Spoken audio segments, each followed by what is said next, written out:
Hello everyone, welcome back to Too Sweet MTG and welcome to part 1 of our cube review for Wilds of Eldraine. For those who don't know, this is taken from our podcast Powerful Nothing, which I co-host with James, who's been on these set reviews in the past. The whole set review is currently live on all podcasting platforms, so if you want to hear the full set review, go check it out. In this episode, we're going to be looking at white, blue, and black. Please also make sure you're subscribed to the YouTube channel, because the video version of part 2, where we go over everything else, will come out at the end of the week. I think the first thing to just kind of talk about is, this is obviously our return to Eldraine. The first Eldraine set was right in the spot of the Fire design period, where a lot of sets came out with a lot of very powerful cards. So the first Eldraine brought about some really broken cards, things like Oko, things like Questing Beast, like the original adventure cards are from Eldraine. There's a lot of cube cards from Eldraine. This is probably a good and a bad thing, where the power level of this set, I think it's safe to say, James, is not as strong as the original Eldraine, but there are still some cool cards here. Kind of, what's your opinion of the power level of the set in general? Yeah, for sure. I mean, as you say, first Eldraine was in the middle of, I think they called it Fire Design. And I think probably exactly the set Eldraine, where I think they had to ban like 5 or 6 cards from Standard and multiple cards from like Modern even. And I like Oko's banned in like Legacy, right? I think was probably part of the reason they moved away from that, actually. So I think, yeah, obviously compared to the first Eldraine set, we don't have as many like super overpowered cards for Cube, but I don't think that's a bad thing. I think there's we're more in the space of like interesting synergy-based cards for Cube rather than really pushed raw power level stuff like Oko, for example, from the first Eldraine. No, exactly. They've kind of found this sweet spot over the last couple of sets where kind of there's like a lot of cool synergy cards where you can boost up archetypes. And in terms of just raw power level, there's normally a couple of cards nowadays, which is kind of, that is actually quite nice from a cube design point of view. Like, just not having to buy 20, 30 new cards every set isn't the end of the world. Yeah, 100%. And I think the really pushed raw power level cards at this point, they mostly save for things like Modern Horizons that don't have to go through and break Standard on their way. Yeah, don't remind me that Modern Horizons 3 is like 8 months away or something like that, maybe less. Okay. Better start saving now, I guess. That will be a long set review. But cool, yeah. So let's one last thing before we jump into the set review. We're going to talk about, just briefly touch on some of the mechanics that are in the set, kind of what you can expect to see some of the cards. The big returning one is Adventure. I think it's generally safe to say that Adventure is just generally a well-liked mechanic. It's effectively, you get 2 spells on 1 card, and the general consensus from what I found from the first Eldraine is kind of 2 good effects on 1 card make a very good card. Yeah, for sure. I think even if both effects are a little bit below what you would play on their own, 2-for-1s are great. They tend to be at their best in sort of grindy value decks because you are inherently getting a 2-for-1 if you cast a spell and member creature. But yeah, I think plays great in Cube as a mechanic. The cards stand on their own, which is what you tend to look for in a mechanic that will play well in Cube. It's not asking you to be like, here's 15 cards from this set, which all have this mechanic because they only work for each other. The cards will, in general, the pushed adventure cards can stand on their own. No, exactly. And I think I can speak for a lot of Cube designers, or actually just any Magic player. Like, if you've ever built a Commander deck or built a Cube, you're going to know what I'm talking about. There's always more cards you want to cram in, and these give you 2 cards for the price of 1. So more things is more things, basically. Do love some value. So that's the main returning mechanic. There are some new ones we'll quickly touch on. We'll kind of go over them in more detail when we get to the actual cards themselves. We see them on. There's a new mechanic called Rolls, which is basically a new way of getting additional value. When you cast a card that generates a roll, you get an enchantment aura equipped to either that creature or to a creature you control. It gives it an effect like there's +1/+1 and trample. I think Rolls is interesting. I do think it does struggle from the issue of just auras are generally risky, especially in kind of limited Magic, because the creature can still be removed as it's being targeted, that kind of stuff. I guess the fact that you are getting a relevant spell with the aura could mean that, like, basically, the good ones will get played, I guess, but we'll kind of see which ones we like as we go through. James, what's your take on rolls from what you've seen so far and the cards we have?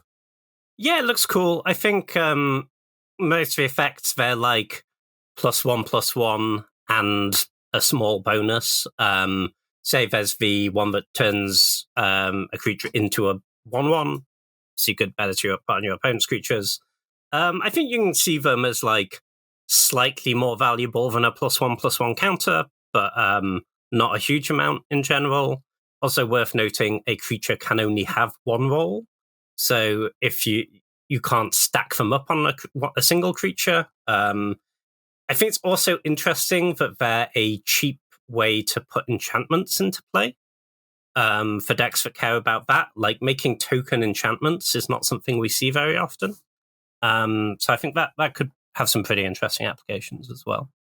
Yeah, 100%. Kind of if you're running a cube or thinking of building a cube with any kind of like Enchantress style sub-theme, rolls will go up in your estimations when you're thinking about that, because they're enchantments that come on other spells as well, which are probably going to want to be running anyway.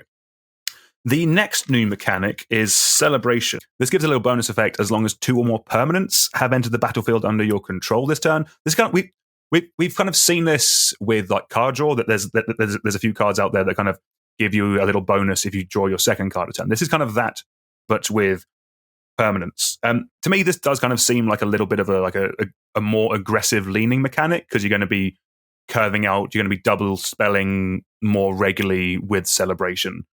That's kind of my little thoughts on that. What do you think of Celebration, James? Yeah, 100%. I think in general it is better in aggressive decks, and it's mostly not going to be something you can rely on having every turn. You know, even if your deck is full of cheap aggressive creatures, where you think you can play multiple on a turn, where you can only do that so many turns in a row until you're out of cards. You can also look at, I think, repeatable token enablers makers are quite good for this. Things like Bitter Blossom. If you have a Bitter Blossom in play, that's getting you 1 non-land permanent every turn. Therefore, if you play one other creature, you now have Celebration. I think generally leaning aggressive, good with tokens. 100%. And you can definitely see where in Limited, like specifically Wilds of Eldraine Limited, that Celebration works pretty well with roll, because it's an effect that comes with an enchantment that will help you trigger your Celebration. So yeah, that's kind of where you're kind of looking for that when you're trying to replicate this in your cubes, I guess. Then the last new mechanic is Bargain. Shockingly, this is another way of getting some additional effect or some additional value. Basically, when you cast a spell with Bargain, you can sacrifice an artifact, enchantment, or token. So the fact it's not a creature or even a land does make this a little bit trickier, but the artifact line could be the saving grace there. Firstly, there's plenty of artifacts just running around in a lot of cubes, and secondly, there's a lot of additional value nowadays with things making treasure, things making clues, blood, power stones. I did have the whole list memorized. I've definitely missed a couple there, but these are becoming more common just in general on Magic cards as ways of getting additional value. So I guess kind of keep that in mind when you're thinking about Bargain, basically, kind of what you can combine it with in your cube environment to get that additional value, if that's a reason why you're wanting to play the card. Yeah, 100%. I think it's worth noting that you can't sacrifice most creatures, but you can sacrifice any token. So if your Aristocrats deck has a lot of token making, Bargain will let you sacrifice those creature tokens for that effect, which is nice. Cool, right. So with the power level and with mechanics out the way, should we take it away with our first white card? Okay, so first up in white, we have Cheeky House Mouse. It is, some of the names are great in this set, by the way. It is white for a 2/1 creature with some flavor text, but it does have an adventure. The adventure is Squeak By. It is a sorcery for a single white mana. Target creature you control gets +1/+1 till end of turn. It can't be blocked by creatures with power 3 or greater this turn. Yeah, this looks solid. White for a 2/1 creature does not need a lot of help. We do have several of those effects, so we need a little bit.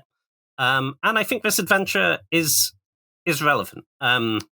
First thing to say here, if you have this on your opening hand and you don't have another 1-drop, This is not an adventure creature you will be saving to get value from your adventure later. If you can play it on turn 1 as a 2/1, that's like 80% of what this card is doing. And White Weenie does want that. You want to get out to those fast starts, and that means 1-mana creatures. And of course, the downside of a 1-mana 2/1 is it's pretty terrible as a top deck later in the game. This adventure does a little bit to help that. It's pretty situational. This isn't a combat trick, it's a sorcery, so you're just going to put it on your creature in an attempt to get through blockers mostly. But that little bit of evasion could certainly be helpful against a green deck, for example, that's blocking up the board with larger creatures. I think this is a solid card. I'd guess probably not in the tier 1 of white 1-drops, along with, Kithian, Student of Warfare, Dauntless Bodyguard, I think is still better than Chris Creature, but definitely a very solid card. You could put in your cube and people would play it a lot. Yeah, completely agree. One thing that white does struggle with a little bit more than mono red, I would say, just in terms of the aggressive decks, is like when your opponent stabilizes in mono red, you have burn. Like you have ways of getting that, of finishing an opponent off. In white, you can struggle with that a little bit, like unless you're casting like your Gideons or something like that. White can struggle a little bit more in terms of getting through that last bit of damage. This is a nice, like the squeak by sorcery is a nice little effect that it could push you over the edge in a game. I think the fact that this is an uncommon will help it see a lot of play, especially in Peasant. I was going to say just in terms of higher powered one, the fact it's not a human could be an issue.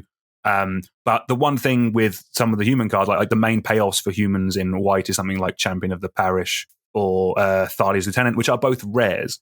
So Peasant can't run those. So I'm kind of assuming that Peasant is less about the human tribal, more just about play efficient 2/1s with upside. And I think this could fit perfectly in there. Are you suggesting that Mouse Tribal isn't very good? I'm saying it's blossoming, James, and it's up and coming. Okay, yeah, I like that more. It's on the rise, yeah. Excellent, yeah. Infinitely more playable than before this set. 100%. Right, let's move on to our next white card. This is from the Commander set that comes with Eldraine. We have Court of Arden Vale. It is 2 white for an enchantment. When Court of Arden Vale enters the battlefield, you become the monarch. At the beginning of your upkeep, return target permanent card with mana value 3 or less from your graveyard to your hand. If you're the monarch, return that permanent card to the battlefield instead. So, when I first saw this, I initially was thinking like, this is a Lurrus that can get you back like a 3-drop as well. Like, let's talk about the upsides of this card first. Obviously, it coming down and making you the monarch is something that white likes. It is generally a creature-dense color where you're attacking a lot. It likes the monarch. It likes that additional card draw. The fact that this can get you back both a Strip Mine and something like a Goblin Rabble Master is quite good. Like, the difference between this and Lurrus only getting a 2-drop back, and this with 3 means you will just get infinitely more impactful spells. The downside of this card, I'm not even going to compare it to Lurrus for this part because the companion thing of it being just an 8th card in your hand is kind of a bit busted. But let's just compare it to, let's just think about this card when it's not good. And that's basically, this card is really bad when you're behind. Because effectively it's 4 mana to draw a card and give your opponent the monarchy. The fact that it's also beginning of your upkeep means that your opponent will get a turn to try and take this off you. This doesn't put a body onto the board. It's not like Palace Jailer, a similar costed white effect that removes a threat and gives you a body to protect the monarchy. So where does that leave the card, though? I think this is a very cool, very strong effect. Kind of like, I think you could definitely get lost in the upside, but I do think there are times when this will do stone cold nothing in your hand. And we say this a lot of times, but white 4-drops are super stacked. Like, this is competing against a lot of cards to try and get in. Like, it's even competing against the original Court of Grace from, I don't know, I thought it was Eldraine, but it might not be the original Court of Grace, but the other court in the cycle. I think this is cool, but I think it will struggle a little bit. What do you think, James? Yeah, I'd agree with most of that. I mean, listen, it's a monarchy card. Introducing the monarchy can be incredibly powerful. So, like, if you put it in your cube, people will play it because of that. I wouldn't get too lost in trying to maximize the returning permanence ability so much as the do you want to introduce the monarchy part of this card?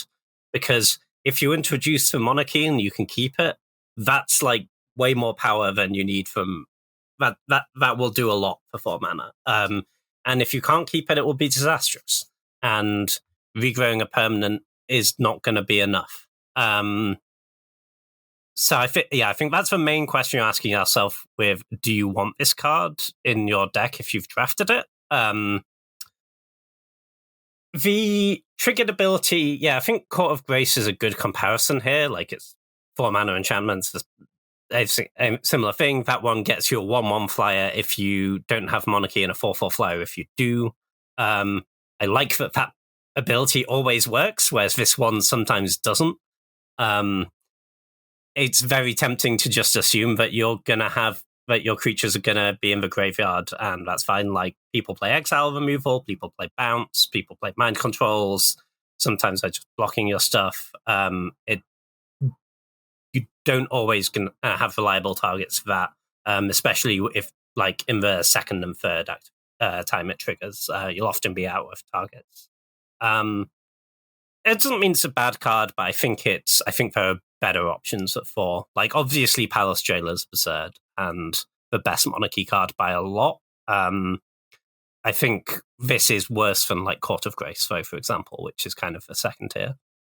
We're going to need to have a conversation at some point, I think, because I'm on the verge of cutting Palace Jailer from my cube, but it's tough. Like, white 4s, and we have, like, one thing I do want to say about this card is, like, we are past the point now where every monarchy card, like, or basically there are a lot of cards that make you the monarch now. We are at a point where we can be a bit choosy, and that's kind of one thing against Court of Arden Vale, is that we have other options. Like, if this was one of the few monarchy cards out there, then it would go up higher in our estimations. But there's a lot of cards, like the last Lord of the Rings set gave us a bunch of monarchy cards as well. Yeah, I think that makes it a bit tricky for Court of Arden Vale. And yeah, we do need to have a chat about Palace Jailer at some point, I think. Interesting. I look forward to it.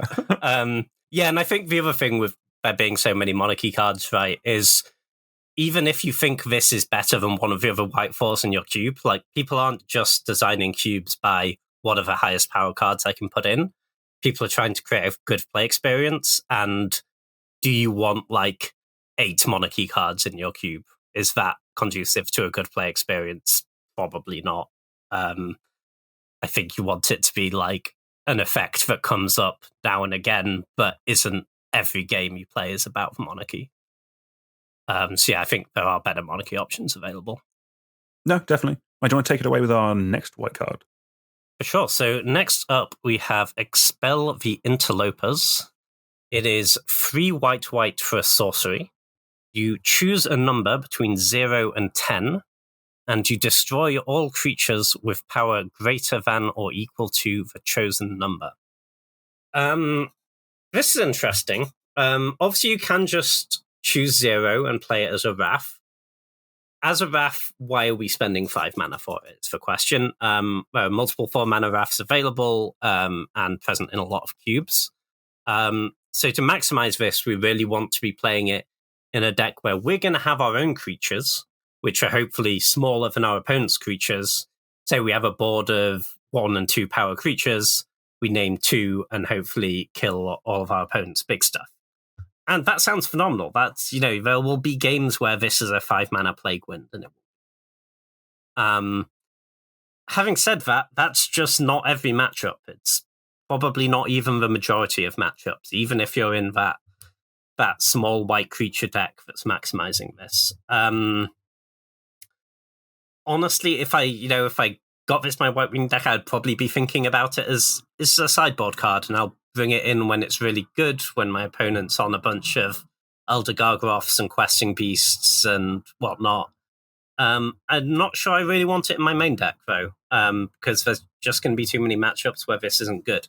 And even if you're against the green deck, right, you can play it, maybe you kill like one big thing and you can get in, and that's great, but you're not knocking out their mana dorks, right? Because you can't pick too low of a number or you're going to lose all your own creatures.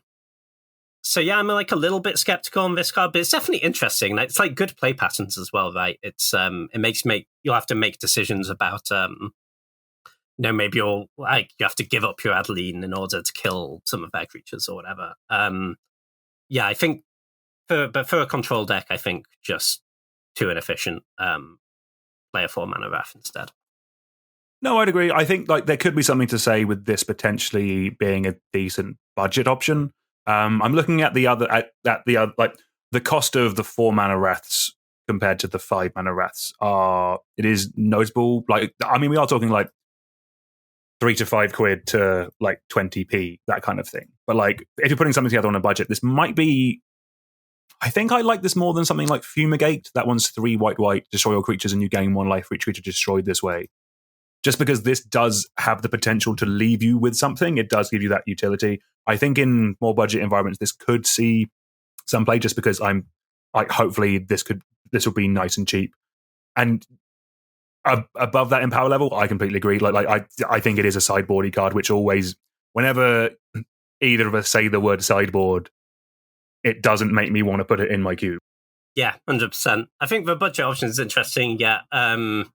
I suspect Fumigate is better in the pure control deck, but it's interesting that this also has some applications in other decks in a way that Fumigate doesn't. So yeah, I could see it there.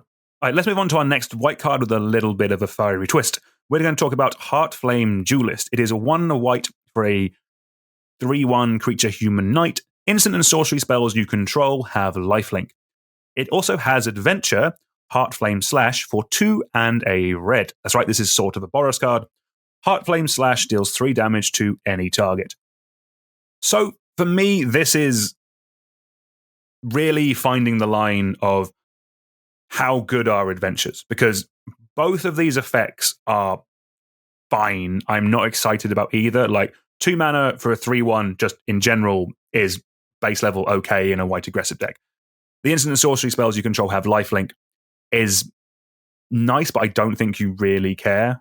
Yes, it's cool with Lightning Helix, but the lifelink burn style of thing isn't really a deck. There's only really a few cards that kind of do something similar. There was the Firesong and Sunspeaker style card from Dominaria. That's a 5-drop. Maybe that is something you can do with Boros, but there is nowhere near the density to do that as an archetype yet. And then 3 mana for a Lightning Bolt. Decks will just play more Lightning Bolts, but 3 mana is a little bit tricky. It is a bit pricey. This one I'm really struggling with, because I'm trying to work out, am I excited enough by the whole package, the utility of having both of these effects on one card? Is that enough to make it playable?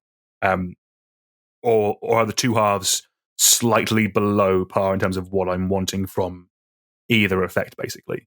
And the fact this is in 2 colors does make it a bit trickier. Yeah, I'd agree with all of that, really. I think there's a little bit of awkwardness here, that the adventure creatures tend to work a little bit better if the spell part is cheaper, because then you get to play the spell and then play the creature in a subsequent turn. Whereas with this, say you drew this was your only 2 mana play, and you have to just run this out as a creature, well, now you don't get your spell out of it. And we were saying before, with the mouse, that was fine because it's a 1 mana 2/1. That's a totally reasonable 1-drop. This is a pretty below par 2-drop if you're just running out the creature. Sure, it might gain you 3 life at some point in the game off a lightning bolt, but you're not thrilled about it. The removal spell is good. You'll kill something with that, and you get a creature out of it later, and that's nice. But at that point, I'd be comparing this to something like Flametongue Carvu, for example. Right, yeah. For this, you're playing 5 mana total. Sure, you can split it up over 2 turns, but it's still a big mana investment. And you're ending up dealing 3 and getting a 3/1, compared to Flametongue Carvu. You are paying 4, you're dealing 4 damage and getting a 4/2. And it's not like Flametongue Carvu is tearing it up in every game, So I'd be kind of inclined to agree. I think this one's maybe just a bit short. The instant sorceries that have lifelink thing is interesting. You can maximize that. It's really nice with, for example, red sweepers. If you cast an Anger of the Gods with this in play, you're going to gain 3 life for each creature in play. That could be an absurd amount of life game on a wide board. But equally, what Boros deck actually wants Anchor of the Gods. Yeah, I think interesting card, but probably just a bit short. Yeah, no, I completely agree. So I just spent a couple of minutes Googling, like, you kind of like a 2/2's known as a bear, a 2/1's known as a piker. What's a 3/1 known as? I'm kind of looking up, is it like, the first one printed was a Righteous Avenger, or Righteous Avengers, but that had Planeswalker. I don't actually see any vanilla ones. I think I've heard Blade as Was an it a option Blade? for it. Yeah, from Blade of something, I don't know. But that's a really bad name. I think we could do with a better one. But like, let's both think about this. By the end of the episode, we will come up with a better one. Right, but do you want to take it away with our next white card, James? Yeah, for sure. The next white card we have is Hopeful Vigil. This is 1 and a white for an enchantment. When Hopeful Vigil enters the battlefield, create a 2/2 white knight creature token with Vigilance. And when Hopeful Vigil is put into a graveyard from the battlefield, you can scry 2. And you can enable that yourself by playing 2 and a white and sacrificing Hopeful Vigil. I think this doesn't quite get there in really powerful cubes, but I think it's maybe an interesting option in Pauper, where you're not competing against the really busted white 2-drops, the Luminarch Aspirants and Valias of the world. I think it's not good enough if you're really, I don't think, to be just, I'm going to play this 2-mana 2/2, and then at some point later in the game, I'll pay 3 mana to scry 2. I think that's still not doing it in a Pauper Cube, but if you're blinking this, that's really nice. You get an extra 2/2 every time you flicker it. Or if you're sacrificing the enchantment, some effect, other than just paying the 3 mana, that could be pretty nice also. Obviously, in this set, I think it's a seed to work with Bargain specifically. But there are other things we could sacrifice that too. So yeah, I think, interesting card for lower powered cubes. Power level wise, we're kind of going to the moon a little bit now in comparison. Next up is Moonshaker Cavalry. It is 5 white for a 6/6 creature spirit knight. It has flying, and when it enters the battlefield, creatures you control gain flying and get +X until end of turn, where X is the number of creatures that you control. So the obvious comparison for this is it's a white Crater Hoof Behemoth. As a raw power level, this card is very, very strong. The issue I have with it is, where does it fit in Cube specifically? The fact that it's white actually is a big thing. Triple white pips with this on an 8-drop is very tricky. So it's in white rather than green compared to Crater Hoof, so you're not you don't have access at all the mana dorks to ramp it out. You also don't specifically have natural order to cheat into play. At that point, like at no point do I want to be hardcasting this. I don't want to be hardcasting my 8-drops in Cube. If we're running them, we are doing something dumb with them. And which means that kind of you're then comparing this to like every other reanimation effects. Like that's how this is coming into play. I'm assuming if you've got natural order or ramp into it, is with reanimation effects. But then you're comparing it to things like Grizzlebrand or even the original Elish Norn in white. In Commander, I think this card is obscenely busted. If you open one, awesome. Slam it in a Commander deck, it's going to be great. I think in Cube, this is really difficult. I think it's an exceedingly powerful card. It's just in this weird spot that Cube doesn't really need. Maybe I'm being a bit harsh on it. Like I could be missing some stuff, but I'll have a think about some ways of getting this into play. While James, you tell me, what do you think about Moonshaker Cavalry? Yeah, I'm off it. I don't see what it does for any Cube deck, really. 8 is way too much to be hardcasting, as you say, in a white deck. If it was green, sure, but not in white. Cheating it into play.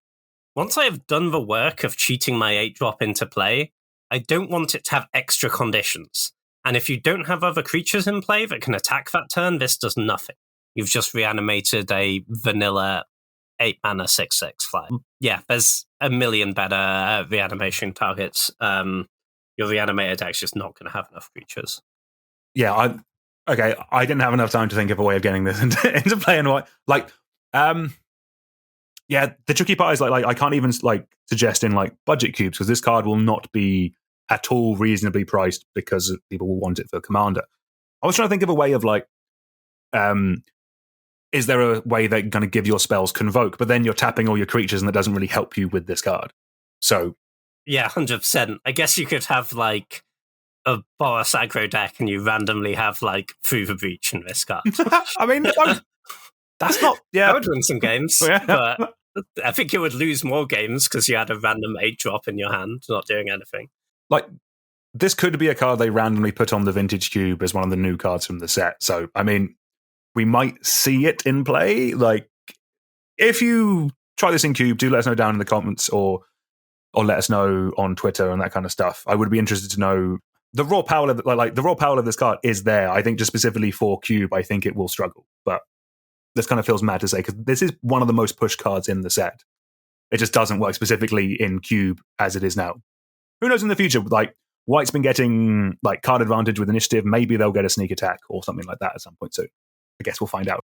Yeah, so next up we have a Vigil Bunnycon. I love this card. Yeah, this is, for people who can't see the art, this is a bunny unicorn with it's basically a bunny with a horn. So it is 1 white for a star creature rabbit unicorn. Regal Bunnycon's power and toughness are each equal to the number of non-land permanents you control. This is interesting. So obviously on its own, it's a 1/1. That's not good. But so you have to be playing this in a deck that makes a lot of non-land permanents. Realistically, that's probably going to be like a low curve white deck. Maybe with some tokens. Definitely has upside there. Imagine you go like 1-drop this Adeline. It's attacking as a 4/4 on turn 3. That's pretty strong. Having said that, once they start killing some of your other creatures, this just gets kind of small and they don't need to kill it. So I think that makes it probably not in the sort of tier 1 of white 2-drops. But I don't think it's a bad one. I think if you put it in your cube, it will see some good play. It will do some good stuff. It definitely has some like snowball-y potential and your really good draws if you're not disrupted, but kind of just doesn't do that much on its own. No, yeah, I'd agree with that. I think it is just 2 mana. Like the potential upside on this is very high. I think this is more of an archetype card than I think it initially shows. This if you have tokens specifically in like maybe in probably like white green or white red, if you're going wide with your tokens, like I think this is just going to be a perfectly fine include in this kind of things. Like it doesn't get into just the generically most powerful ones because they're kind of playing just like more raw high power level. They're less synergy based, but in a more synergistic cube where it can be supported through basically tokens, I think it could be a decent include in those environments. Yeah, 100%. Like you still have cubes that have something like black-white tokens as an archetype, for example. Like you have your Bitter Blossom going, you have this, it gets really big, right? Yeah, I think it sounds cool. I mean, all right. So white Tarmogoyf confirmed. Awesome. Cool. Let's move on. All right, let's move on to Shrouded Shepherd. It is 1 white for a 2/2 creature spirit warrior. When Shrouded Shepherd enters the battlefield, target which you control gets +2/+2 until end of turn. And also has an adventure of Cleave Shadows. It is 1 black for creatures your opponents control get -1/-1 until end of turn. Importantly, this is also a uncommon, which I think is where it could probably see the most. Or if it's going to see play, it'll see play in a peasant environment, because that adventure, like just having that kind of mini wrath, just on a perfectly fine creature, could be quite solid. Like, is Pestilence the one that gives -1/-1? What's that effect? No, Pestilence is the busted enchantment, isn't it? Yeah. There is Pestilence -1 deals 1 to everything. That's it. Yes. But yeah, just having that utility on a perfectly fine costed body that could help one of the other creatures get through some extra damage. I think it means that this could see some play, like because of the way that they've done the adventures in this set. Kind of, you're not really going to include this in your guild slot. Like we're all going to cheat with these a little bit. We're going to put it probably in our white section, and it's just an additional bonus for like either the Orzhov player or the player who is playing black. And just in general, kind of like one of the things we spoke about, I think I can't remember. I think it was there was a set. No, it was Commander Masters, where it was the first time we'd had 2 like 6 mana board wipes downshifted to uncommon. Like there still aren't that many. So just having having that -1/-1 effect on specifically creatures your opponents control, just on a body that you're probably going to be fine playing anyway, means that this could have some decent utility. Yeah, for sure. Seems like definitely a nice include in Peasant Cube. If we just evaluate it as the creature and ignore the adventure for a minute, then it's a fine 2-drop if you have a 1-drop first, right? Mm-hmm. Getting that extra damage. So it does push you in that direction. The adventure is like situationally really, really powerful. There'll be decks where it's phenomenal. In general, like if you get a creature with this, you're really, really happy with, because you're getting your 2-drop later, and the 2-drop actually has a better effect later often when you're getting to push your creature through some blockers maybe for more damage. Also worth noting with the adventure side, sometimes you'll get good value out of this even if you're not killing anything directly, because if both players have a built-out board and you go pre-combat, all your guys have -1/-1 attack with the team, and now a bunch of their blocks that looked good aren't good anymore. I kind of think there's just enough utility with this one for it to be pretty solid. Yeah, definitely. Yeah. In a Peasant environment, I think this could just be really annoying for your opponent. But yeah, 100%. Next up, we have Spellbook Vendor. This is 1 white for a 2/2 creature human peasant. It has Vigilance, and at the beginning of combat on your turn, you may pay 1. When you do, create a sorcerer role token attached to target creature you control. And as a reminder, a sorcerer role is a aura that gives +1/+1, and whenever this creature attacks, you scry 1. This is a cool card. So first up, evaluating it sort of a base level, say you put it in your white aggressive deck, I think it's fine. It's not probably the best of the 2-drops, right? You compare this to something like Luminarch Aspirant, which gives you a +1/+1 counter for free every turn, and also notably, you can't pile up the rolls on one creature, whereas you can obviously put your counters on one creature. And it will, of course, have the downside of when you're curving out, if you play this into a 3-drop, well, then you can't pay the 1, and realistically, you're not going to not curve into your good 3-drop in order to make a roll. But having read that, it's really powerful later in the game. It's a 2/2 Vigilance on its own. I think it's pretty good there. The place I'm kind of more excited for this card is if you have any sort of enchantments matter theme, which obviously isn't in every cube, but I think it's like definitely an archetype that's supported enough across enough sets that it's very viable. And if you have those Enchantress effects, particularly, this gives you an enchantment every turn for just 1 mana.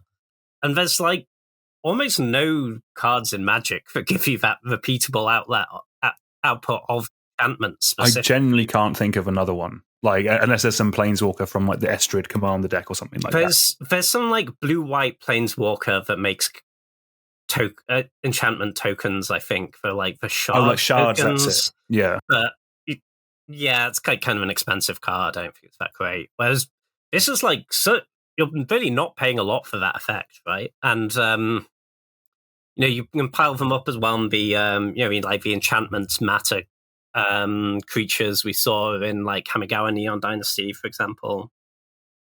And yeah, if you're triggering those enchantment effects every turn, like you have 1 chance in play. This reads put a +1/+1 counter on a creature, basically, and draw a card for 1 mana every turn. Like, sure, they can kill this.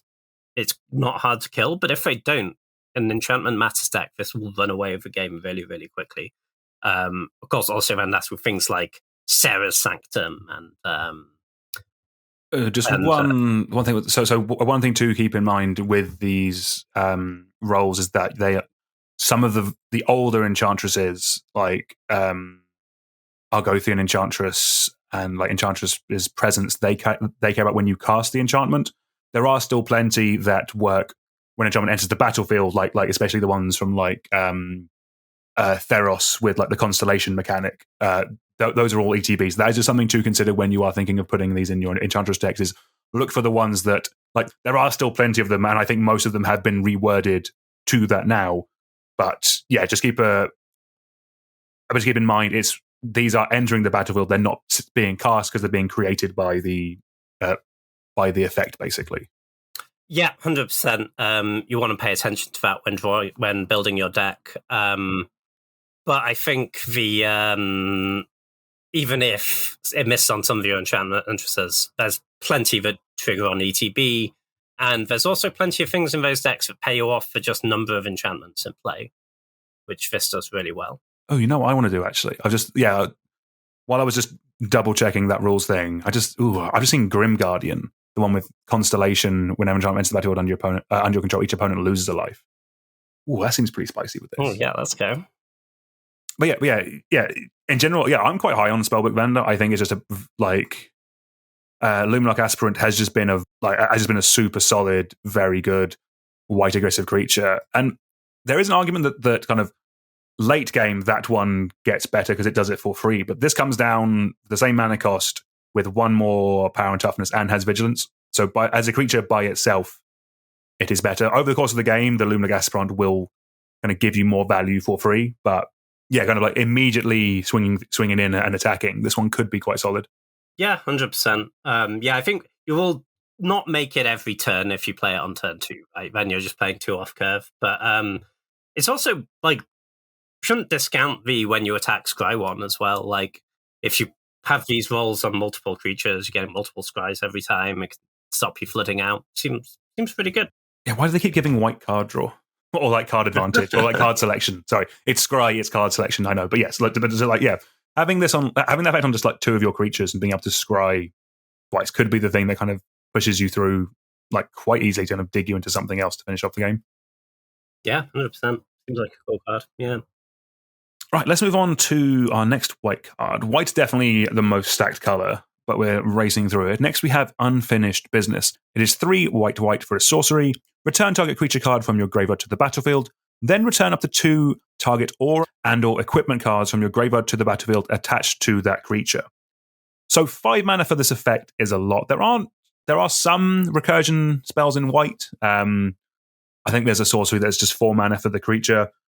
If you're casting this, you really want to be equipping something to it. Like, effectively, you want to be getting back a big, beefy... Like, basically, if I'm casting this, I want to get a Grizzlebrand with a Batterskull equipped to it. Like, that seems pretty sick. Like, that is very much... like, the best thing we can do with this, probably. I mean, actually, now I'm thinking about it, you could recur Deceiver Exarch and Splinter Twin, actually. That seems also quite good. Which is a nice way of kind of going with this. Yeah, the gist is this is very expensive for this effect, I think, but if there is a way of doing like recursion in white with some of the equipment as well, this could be quite good in that. Like, am I a bit too pie in the sky with this, James? Like, what do you think about this card? So I agree you need to be caring about the auras and the equipments, right? Exarch Twin is cute, but the problem is Deceiver Exarch doesn't have haste, so you just have to sit there and hope it survives. Getting back to Zealous Conscripts and Splinter Twin, I guess, works. Well, let's go. Yeah. I don't think... I've never reanimated a Grizzlebrand and been like, oh, this is rubbish, I wish it had a Batterskull. It needs more power and toughness. Yeah. And like, I'm not very interested in paying 5 mana to reanimate my Grizzlebrand. If I've gone to setting this up, I'm like, I don't know why I'm in white. I don't know why I'm paying 5 mana for this effect. So I think you need to care about the auras and the equipment, right? I'm really sure I have there is just like, do those decks want this like situational 5-drop? Or do they want just like, you want to be proactive there, right? Those decks don't get there by like hanging around for too long. Equipments don't naturally go to the graveyard very often. Yeah. Like, obviously they can. People can like upgrade your Jitte or whatever, and then you'll get it back, and that'll be good. but I don't think it makes it a card you want to put in your main deck. Auras do go to the graveyard a little more frequently, so maybe it has more of a home there as like your top end. If they've dealt with your threat, you can return it. You get up to 2 auras on it as well, so that could be, you can make a real beast out of your graveyard there. But I think in general, this is just a little too situational. No, I'd agree. I am trying to think of cool things to do with this card. This is one I will come back to at a much later date. But like, I'm thinking kind of like there are some like also like Eldrazi Conscription, or is Colossus something? It's the one that gives like your creature list like +10/+10. No, +20/+20. What was it? It's the big catch is the art. Colossification is the +20/+20. When it ETBs, you tap it. Like it's like a 7-mana aura. That's kind of cool. Yeah, I'm into that.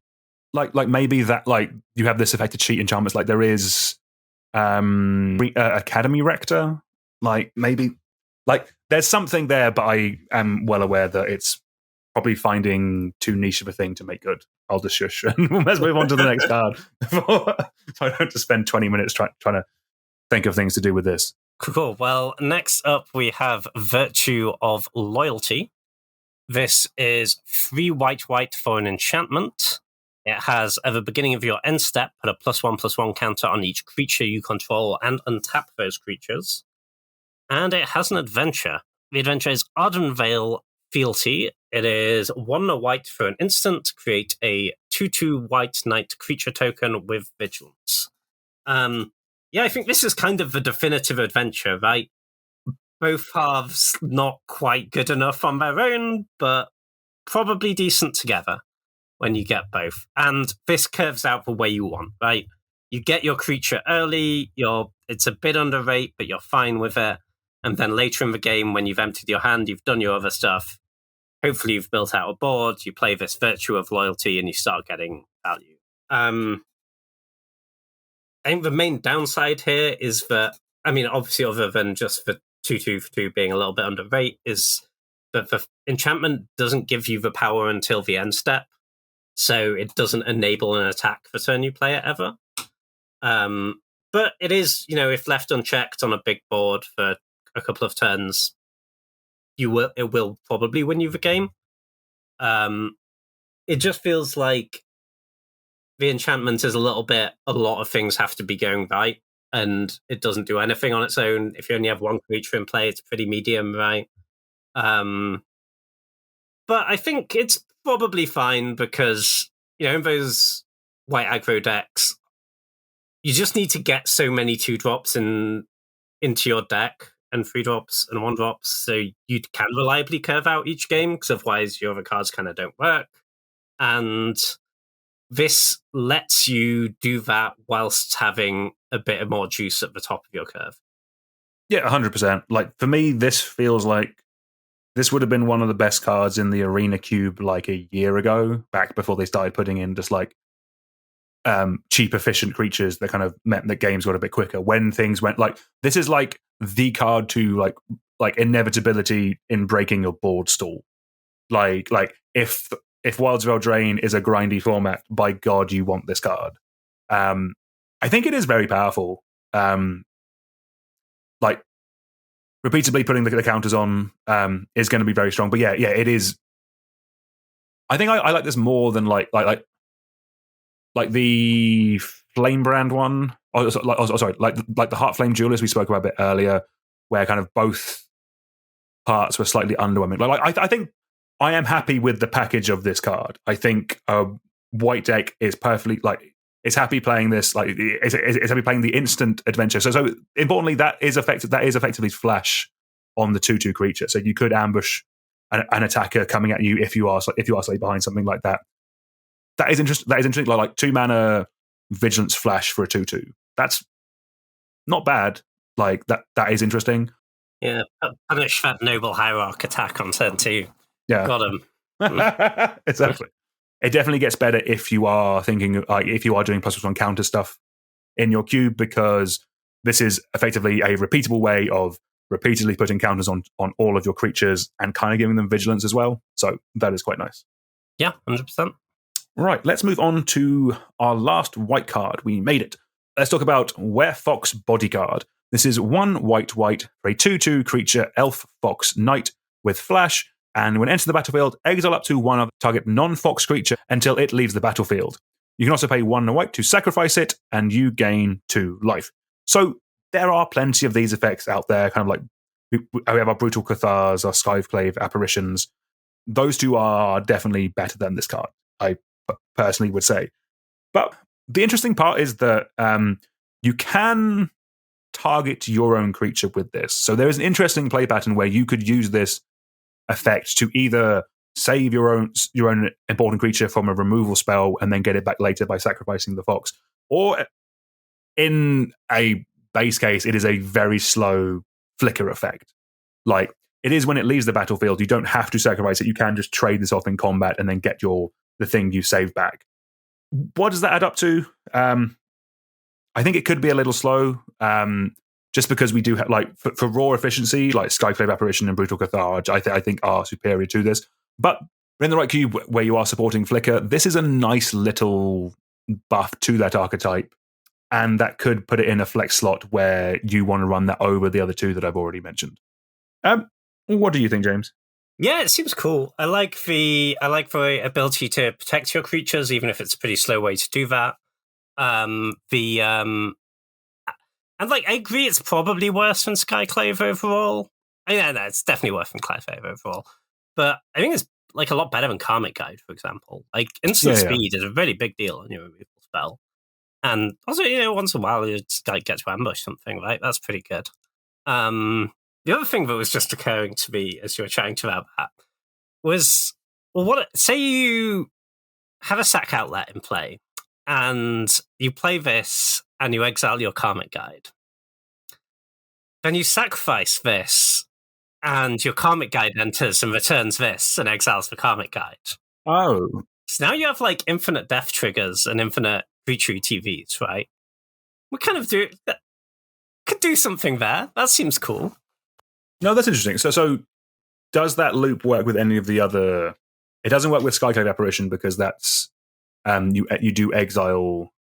Brutal Cathar is target creature and opponent control. So that's interesting. So you can't do either of those combo lines with the other two that I've mentioned, with the Cathar or the Skyclave Apparition. So that's pretty cool, actually.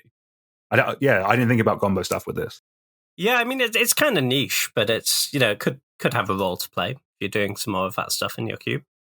All right, next up, we have Asinine Antics. This is 2 blue for sorcery. You may cast Asinine Antics as though it had flash if you pay 2 more to cast it. And for each creature your opponent controls, create a cursed roll token attached to that creature. So a cursed roll token makes that creature a 1/1, gives it base power and toughness 1/1. Worth noting, though, it doesn't remove any other text from the creature. This isn't a Kasmina's transmutation type thing that removes all the abilities. It just changes the base power and toughness. So, like, this is pretty unique in blue, right? Like, I don't get any sort of even a pseudo sweeper in blue, generally. Apart from, like, Upheaval, but that's kind of a bit all in. Yeah, that is a different thing, and significantly more powerful than this card. Spoiler alert. Okay. Yeah, I think this is, like, interesting and unique and pretty bad. Not removing... If it removed the abilities, I'd be, like, kind of interested. But as it is, like, most creatures in Cube do things other than having power and toughness. And if you were losing to those things before, you'll probably still be losing to them once this is resolved. I guess if you cared about the enchantments, this could put loads of enchantments into play, but it doesn't seem great to me. No, exactly. Like, again, this is another card that I think might come a little bit too late. Like, if we were in a world that didn't have, like, triomes and good mana, like, blue would want to board white more, but the kind of world we live in, blue can just splash, like, control decks can just fix for their damnations or their toxic deluges or their wrath of gods now. Like, it's interesting. Like we're never going to get a blue wrath of god, and we shouldn't. As far as I'm concerned, we shouldn't. but it's not something that the color super needs. And this is not as strong as either of those because you're still leaving, as you said, you're still leaving their whole board with their abilities and all that kind of stuff. Like this is probably one more for Commander where you can just ruin someone's day a little bit. That could be more fun. But right, let's move on to our next card. Oh, this card is another adorable little lad. We have Elusive Otter. It is a single blue for a creature otter. It is a 1/1 with prowess, and creatures with power less than Elusive Otter's power can't block it. It also has an adventure, which is Grove's Bounty. That is X and a green. To distribute X plus 1/1 counters among any number of target creatures you control. So, this is quite an interesting card. Like, it is the reverse of the best play pattern you mentioned earlier. But in terms of generally, the creature side of this is going to be better earlier in the game, getting this down, casting some spells, prowess for it. Like, it seems more like an aggressive blue card, basically. And I don't really think there are too many cheap blue cards with prowess, actually. Like, obviously in red we have like Monastery Mentor. But off the top of my head, I could be completely wrong with this, but I can't think of too many cheap blue creatures with prowess, and blue is the color with all the cantrips and all that kind of stuff. Like, this could be attacking quite easily for like 2 or 3 unblockable every turn. That could be quite strong. And then the Grove's Bounty part, the adventure, is quite interesting. Like, if it is just a mana sink, like this is a card like more than the others where kind of you kind of annoyingly want 2 of them. You want one elusive. You want to cast Elusive Otter and then cast Grove's Bounty and put the counters onto the Otter because it can't be blocked with creature's power that is less than it.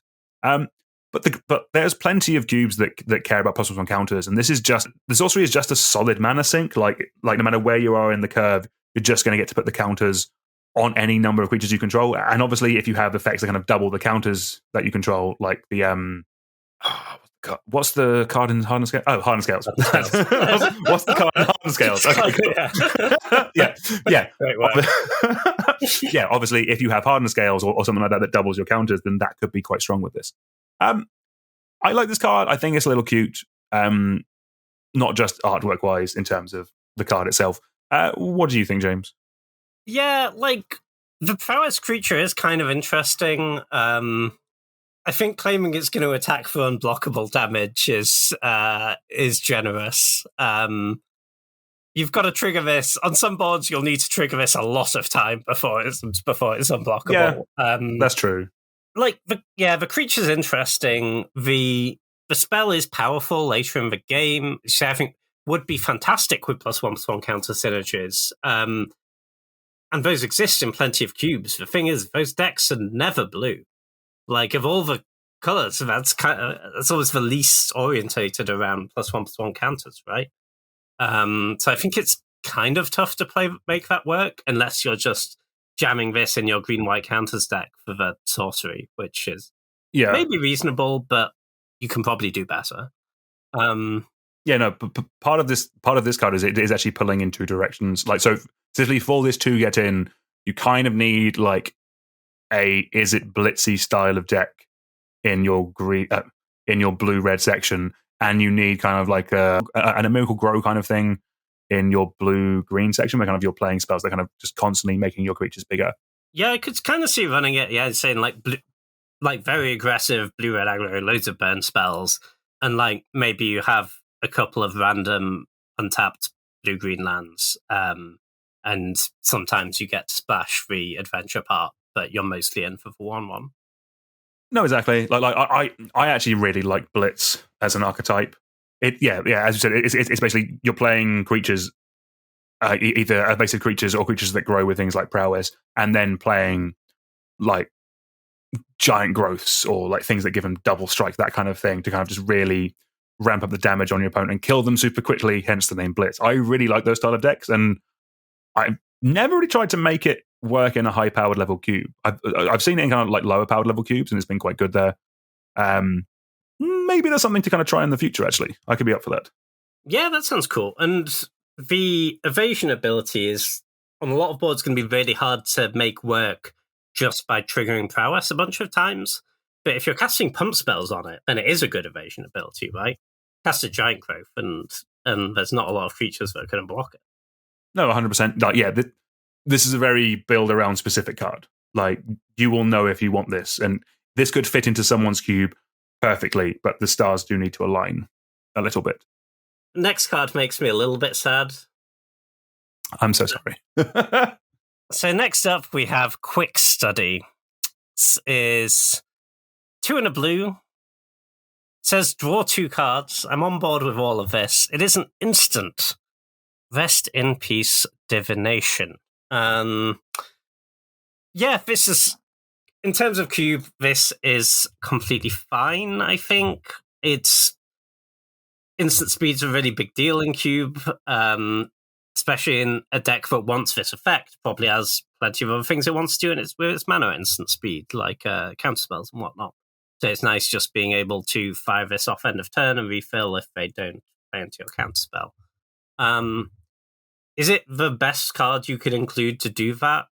Probably not. I'd be looking at things like First for Discovery, the same cost instant, draw 3, discard 2, or discard a basic land card, I think is, in most decks, going to be better than this.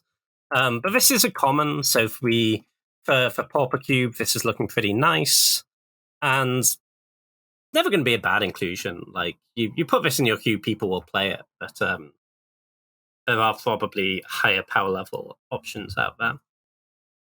No, exactly. I think the big thing with Pauper Cube is, are you hard cutting divination for this if you're still running it? I am quickly looking at some Pauper Cube lists, and I don't actually see divination in there because you have things like Ponder, Preordained, yeah, deep analysis, like, okay, compulsive research. Pauper Cubes don't lack for really good card draw, to be honest. No, this looks very similar to mine, actually.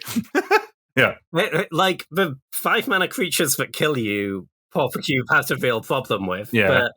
But blue card draw, Pauper Cube is phenomenal. Tyner forgot Treasure Cruise was a common. Yeah, that was a design decision someone made. Yeah. My bad. Okay. Cool. All right, let's move on to our next blue card. Next up, we have Shadow Puppeteers. This is 6 and a blue for a 4/4 creature fairy wizard with flying and ward 2.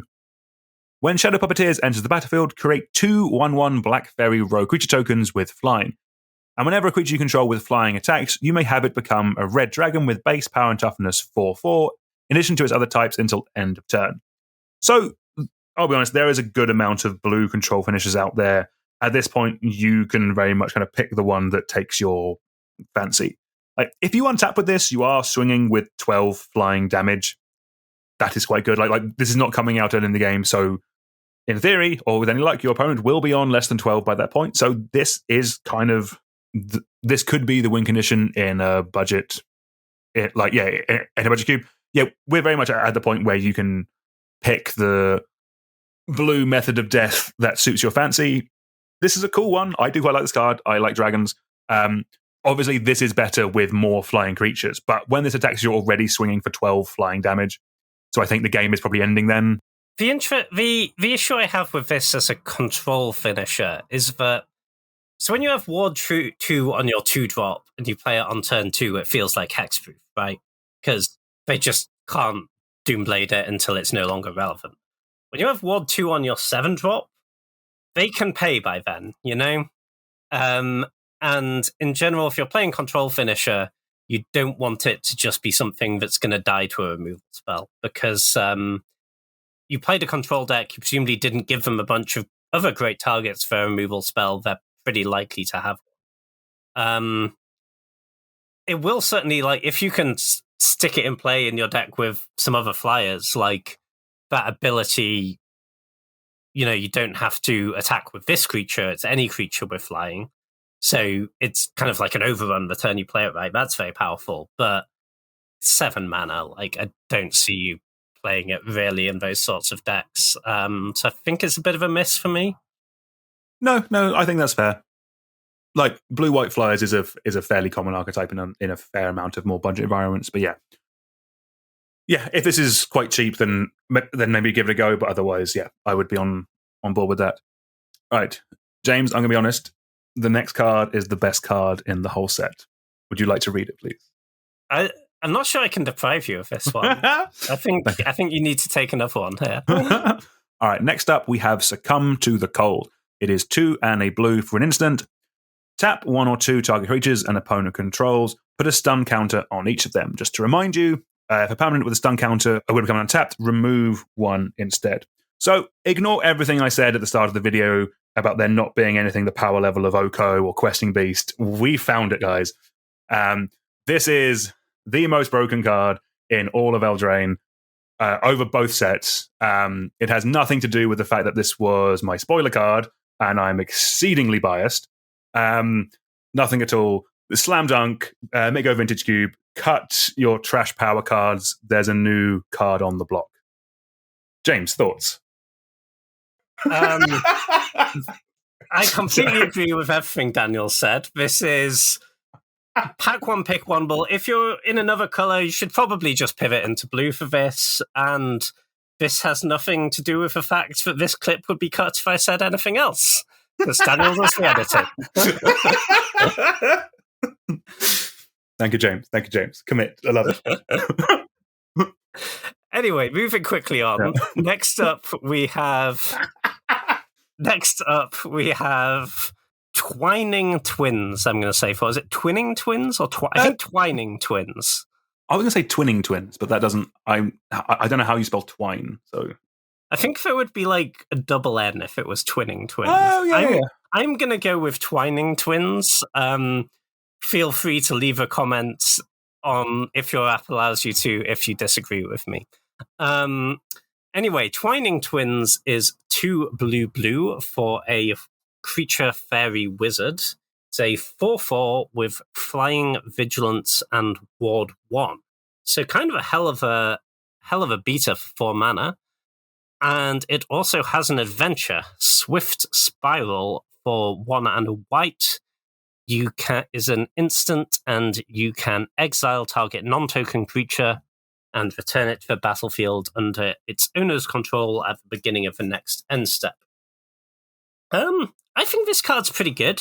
Mostly the body's just really aggressive, like 4 mana, 4/4 flying vigilance.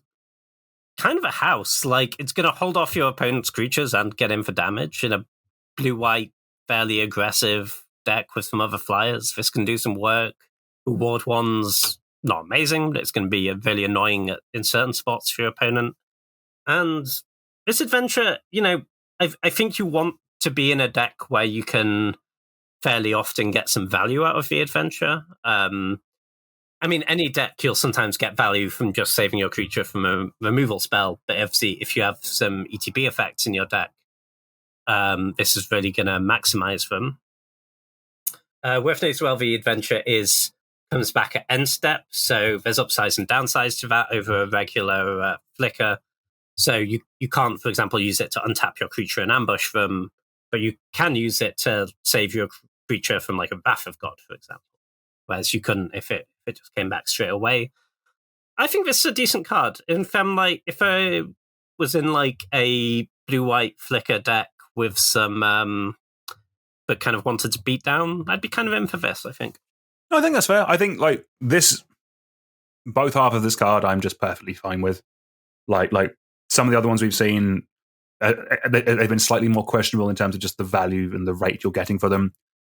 I like both of these halves. I think this is a perfectly solid card. And again, this one doesn't have to go in a Azorius section, but it is a card that an Azorius deck will love. It's a deck. It's a card that a blue deck will just play, like a blue slower control deck like this will slowly kill an opponent. For flying vigilance is a decent enough body. And then, the instant part, Flicker is good. Just like I generally like having more of them just in cube, and this being on a relevant creature is a nice way of doing it. Like I love cards like Ephemerate and stuff, but you can't really run too many of them because they don't do anything. Like you need something else to go with them. This gives you the other card to go with it, even though you're not flickering this. It still gives you a reason to kind of put it in the cube because it's an instant, so this works really nicely with the evoke elementals or anything that you're cheating into play, stuff like that. It's just an additional way of getting more value out of them, and they are some of the most powerful cards in a lot of Magic right now. And any way to further abuse them is always going to be nice. Right, let's move on to our first black card, and I do have a feeling I'm going to be throwing this one swiftly back to James. First up, we have Beseech the Mirror. It is 1 black, black, black for a sorcery with Bargain. Just as a reminder, with Bargain, you may sacrifice an artifact, enchantment, or token as you cast this spell. So, search your library for a card, exile it face down, then shuffle. If this spell was bargained, you may cast the exiled spell without paying its mana cost, if that spell's mana value is 4 or less. Put the exiled card into your hand if it wasn't cast this way. I think it's a relatively safe take to say that 4 mana tutors by themselves are pretty trash. Like, that is 4 mana to get a card in your deck is not where you want to be. It's just not worth a card in your deck, let alone in your cube. If you can bargain this, then it does get more interesting. Like, and initially I thought, like, the mana value 4 or less, like, what are you really getting with that? But the truth is, you can get something like Shieldred or Inverter of Truth. I'm just looking at my 3s and 4 drops. You can get, like, there are now plenty of impactful things that you can get for this. But to do that, you really have to be bargaining. So you really, I'm assuming you're going to be needing, like, an artifact in play. Like, if it's a token in this deck, it's more likely to be like a treasure token, which kind of covers both of these bases. Like, if your cube can support reliably bargaining this, then I think this card could be quite good. Obviously, there will be combo potentials as well, this kind of stuff. But if you're not planning on bargaining it, like if there's not enough stuff in your cube to bargain it, then I think this is actually stone cold unplayable. Would be my take anyway. Yeah, I'd 100% agree with that. If you're not bargaining, 4 mana tutor with a really restrictive casting cost, triple black is not something you're interested in. But if for example, we took the converse, say bargain was always free, I think this card is busted. Like, imagine you're playing a ritual-based storm deck. You have, like, Dark Ritual, Cabal Ritual, all this stuff. The mana cost is fairly easy, and this goes and gets your Yawgmoth's Will. You Yarg Will, you flash back your rituals. This can go and get your Tendrils and cast it for free.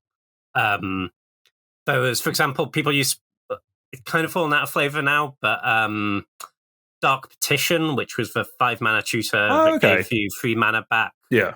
If you had Spell Mastery, was, like, pretty decent in those Yarg Will Ritual Storm decks, and this is a significant amount better than that card. Having said that, those decks are often not going to be very good at tabling bargain. But if you have enough mana rock, say you have some Moxen, you may be playing like a Talisman or a Pentaprism or 2. I think you can make this work in that context. Because the thing is, if you're doing the combo thing, you don't care if the thing you're sacrificing was something you'd normally want to keep around, like a mana rock, because with any luck, you're winning that turn. I think it's also kind of has potential in Reanimator. Obviously, you probably don't have the rituals there, so your mana needs to be really good to support this. You need a lot of black sources. But say you're playing a Reanimator deck with, like, some creatures, looters, some, like, Pewterin, Buna's Prowler, Jace Vryn's Prodigy, that sort of stuff. You're fine sacrificing those if this then goes and gets your Necromancy to get back your Gristlebrand, or if this goes and gets your... Sorry, bargain isn't creature. That is an excellent point. That is a really excellent point, which does somewhat make that less viable. I think with that in mind, you're probably looking at... Interesting, I think red-black Reanimator is kind of better at doing the token stuff, right? Like, you have stuff like Fable of Mirrorblaker, Blood-Tide Harvester, that sort of stuff. You can maybe make it work there, but it's kind of a lot harder to set up, and there's probably better ways for you to put together your combo at that point. And again, triple black is kind of rough. Also, even stuff like the Wheels deck is pretty interesting for this, right? If this goes and gets your Shieldred, you're maybe a bit more likely to have tokens there with stuff like Bowman obviously creates a token, that sort of stuff. And Mana Rocks, again, great with this.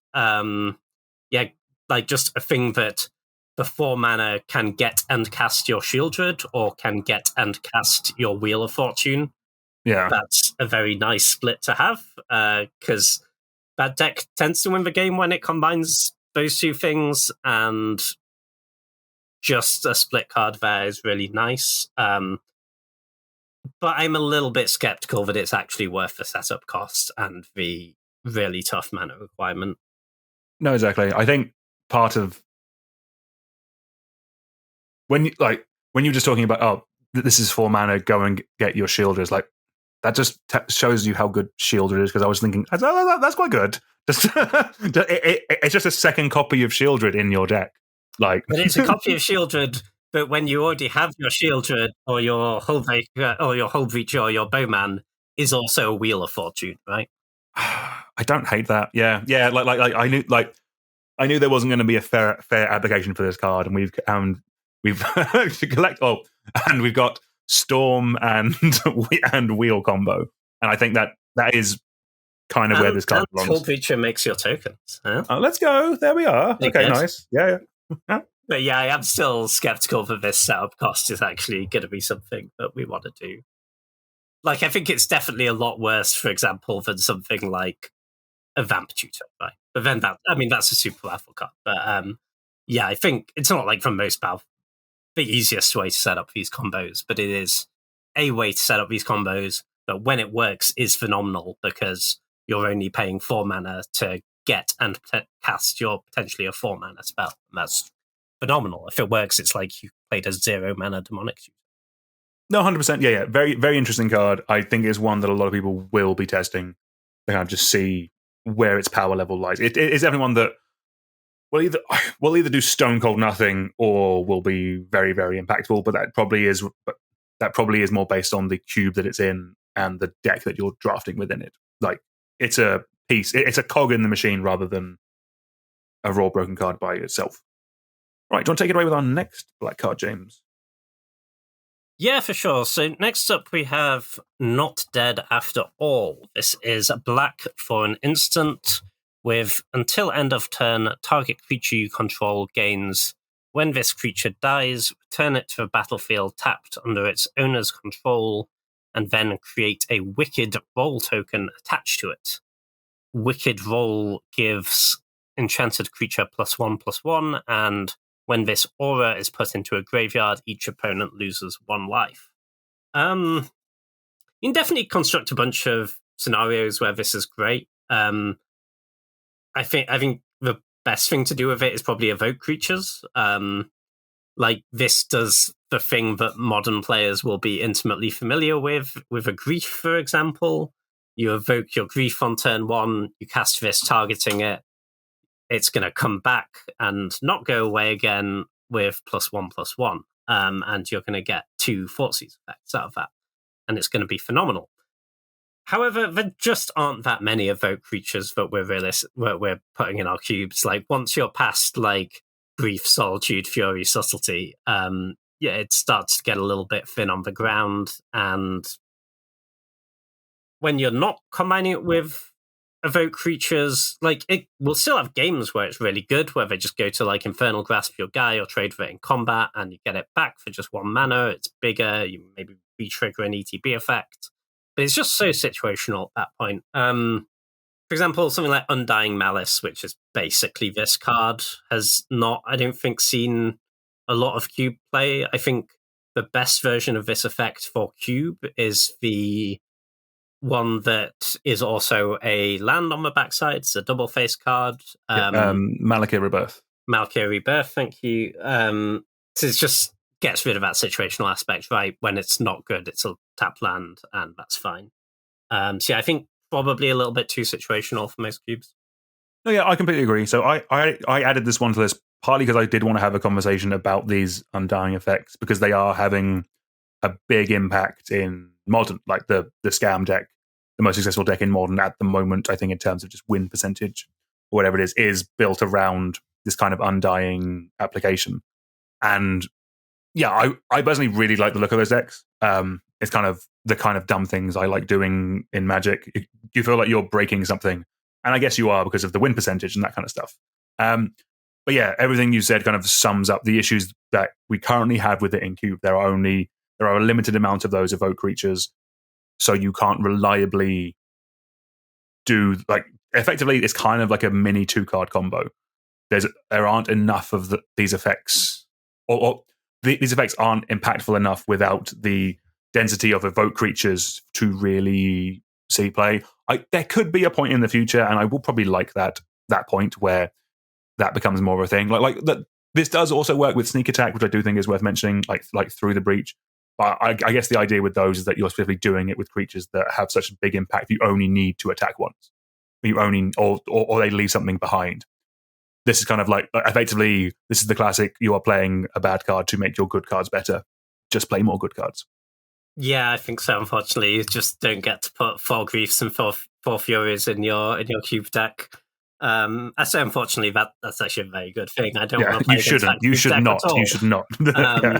Yeah, and I think also venturing out into a different color here, but I think trying to do that thing in cube, something like Ephemerate, is a lot better because that has way more other applications. It combos with any ETB creature, which there are a lot more of than there are evoke creatures. Yeah, exactly. Or even the twinning twins we spoke about earlier. That's the situation with that is it at least comes with a 4/4 flying body. Yeah, exactly. It's just not going to be dead in the same way that this card can be. No, exactly. All right, let's move on to our next black card. We have Tangled Colony.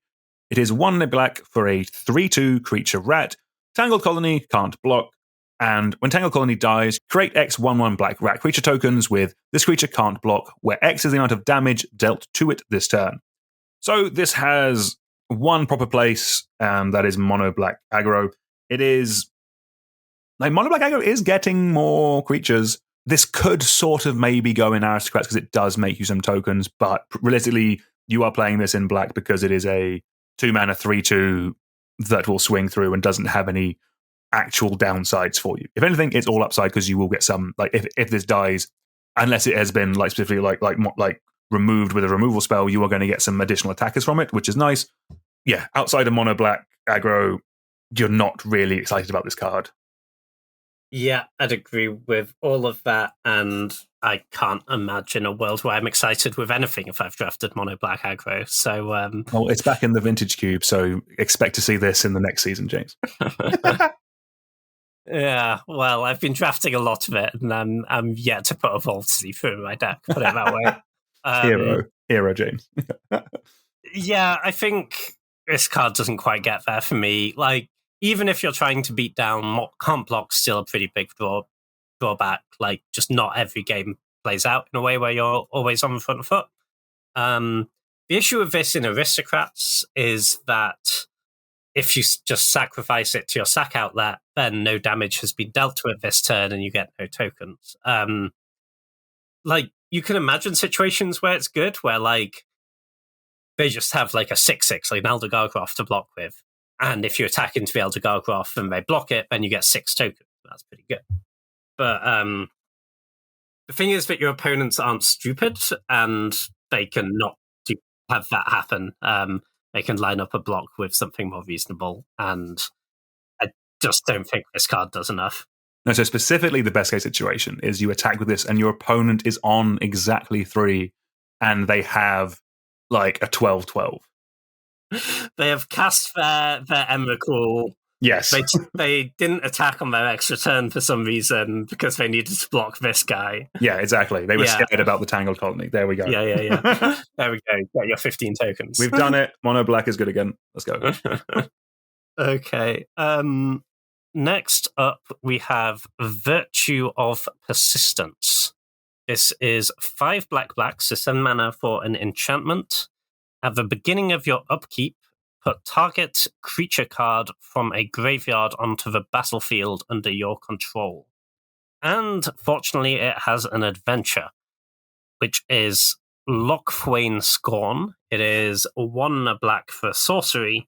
Target creature gets -3/-3 until end of turn, and you gain 2 life. I'm pretty excited for this card, actually. I think this is pretty good. That removal spell is, like, like, you wouldn't play it on its own, but it's not that far off. That gain 2 life is really nice, because obviously this wants to go in a slower deck, so you're going to value that life gain. Like, sure, sometimes you'll have this instead of Infernal Grasp, and that'll have something massive, and you'll be sad about it. But, you play against, like, mono red, this is great, right? Get that extra bit of life gain in your removal is a really big deal. And it gives you something really impactful to do with your 7 mana. Like, it's not... Like, you wouldn't play this as a 7-drop on its own, because it doesn't do anything immediately, right? It doesn't do anything till your next upkeep. It doesn't help you stabilize. It doesn't help you close the game right away.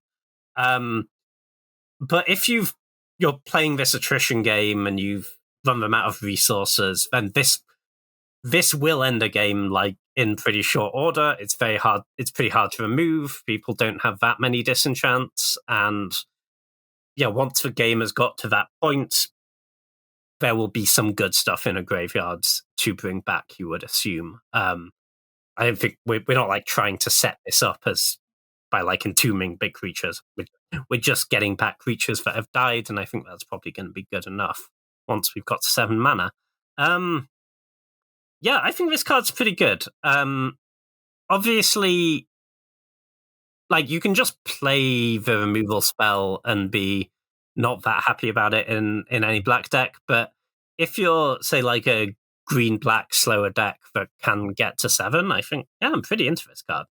Yeah, I 100% was going to say this is almost like just a Golgari card to me. In a deck chocked full of removal with a couple of mana dorks and ways of getting value from the graveyard. Like, this is, in everything apart from color pips, a Golgari card, and I quite like it there. I mean, I can also see it in, imagine you're like blue-black hard control, right? You just play this as your 2 mana removal spell, it's fine, and later in the game, this is a win condition, and it kind of saves you putting in a card that doesn't help you early just to win the game.